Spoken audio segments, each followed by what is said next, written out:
Hi everyone, Assalamu alaikum. Welcome my dear lovely dear Master House 24. I'm Mohammad Mukhtar Hussain, English sir Mohammad Ali academy. সবাইকে স্বাগতম, শুভেচ্ছা এবং অনেক অনেক ভালোবাসা জানিয়ে তোমরা যারা ইন্টারমিডিয়েট অর্থাৎ এইচএসসি থেকে 12 ক্লাসে যারা রয়েছে অথবা বিভিন্ন কলেজ বিশ্ববিদ্যালয়ে তোমরা বিভিন্ন রকম অ্যাডমিশন পেয়েছে বা তোমাদের এমন একটি ইম্পর্টেন্ট লিসন নিয়ে আলোচনা করব, যে বিষয়টি হচ্ছে বন্ধুরা ড্যাংলিং মডিফায়ার। এর আগে কিন্তু তোমাদের একটি ক্লাস দিয়েছিলাম সে মডিফায়ার কি, কত প্রকার কি সেই বিষয়ে। আজকে আবার তোমাদের জন্য রয়েছে dangling in English grammar, how to use, how to modify or how to misplace modifier in English grammar। অর্থাৎ এই মডিফায়ারটি যেটি মিসপ্লেস অর্থাৎ রং পজিশনে থাকে সে বিষয়টি আজকে চমৎকারভাবে তোমাদের জন্য আলোচনায় রয়েছে। অবশ্যই তোমরা যারা আমার চ্যানেলে নতুন রয়েছো অবশ্যই চ্যানেলটি সাবস্ক্রাইব করবে। তোমরা যারা সাবস্ক্রাইব করছো thank you so much. now go to our whiteboard that will understand to this lesson dangling or misplaced modifier in English grammar, how to use, how to identify, and how many kinds of dangling modifier. Okay, so let's start.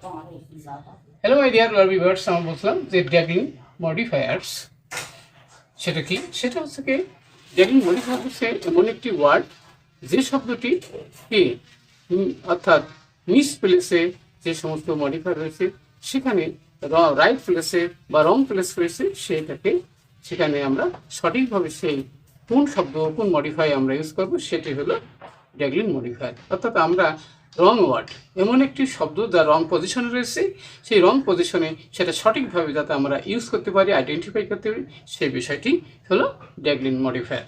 ওকে, তাহলে আমরা dangling মডিফায়ারে আমরা দেখতে পাচ্ছি বন্ধুরা সেটি dangling participle, এবারে dangling infinitive, তারপর থেকে ড্যাংলিং জিরান।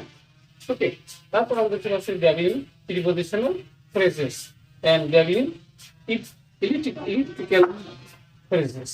তাহলে এই বিষয়গুলো আমরা আমাদের এই এক্সাম্পল থেকে সুন্দরভাবে সেটি আমরা ক্লিয়ার করার চেষ্টা করব এবং তোমরা যে কোনো ক্ষেত্রে সেটাকে সুন্দরভাবে যাতে অ্যাপ্লাই করতে পারো। ওকে, তাহলে প্রথমে আমরা দেখতে পাচ্ছি বন্ধুরা সেটা কি doing homework, the breakfast was taken. তাহলে এখানে কি ভুলটা রয়েছে? তাহলে আমরা জানি বন্ধুরা যে ডুইং হোমওয়ার্ক এখানে আমরা কি পার্টিসিপল পেয়েছি, আর এখানে কিন্তু এই সেন্টেন্সটি রং প্লেসে রয়েছে। তাহলে সেটা কিভাবে হবে? তাহলে আমরা এখানে লিখতে পারি কি কি ডগ ডুইং হোমওয়ার্ক, এখানে আই গেছে টু মাই ব্রেকফাস্ট। ওকে, তাহলে আমি আমার খাবারটি খেয়েছিলাম, অর্থাৎ বাড়ির কাজ শেষ করে আমি আমার খাবারটি খেয়েছিলাম।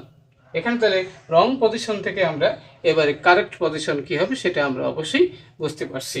নেক্সট আমাদের বন্ধুরা যে এখানে বন্ধুরা হচ্ছে গিয়ে ড্যাংলিং ইনফিনিটিভ, টু কিউর উন্ডেড, অর্থাৎ আহত ট্রিটমেন্ট করতে চিকিৎসা করতে এই সার্জারি ইজ নেসেসারি, অপারেশনের প্রয়োজন। এখন কার প্রয়োজন? তাহলে আমার অন্য যে কোনো কারোর প্রয়োজন হতে পারে।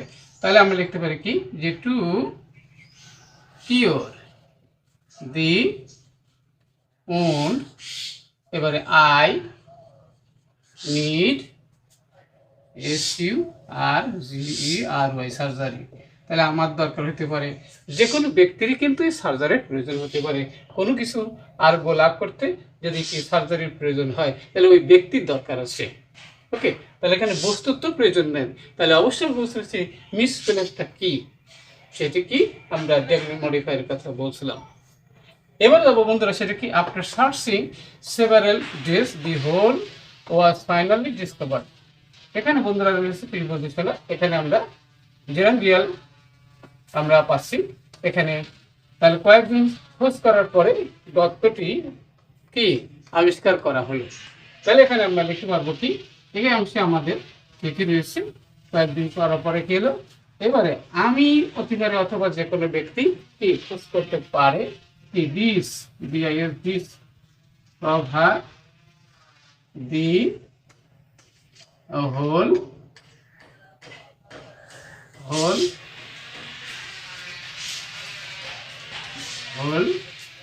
finally FINALLY ফাইনালি, তাহলে কি চূড়ান্তভাবে কি দত্তটি খুঁজে পেয়েছিলাম অনেক খোঁজাখুঁজি কয়েকদিন খোঁজার পর।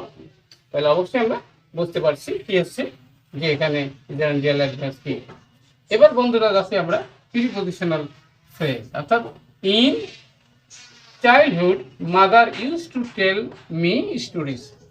তাহলে এখানে মায়ের হবে নাকি আমার শৈশবকালের কথা বলা হয়েছে?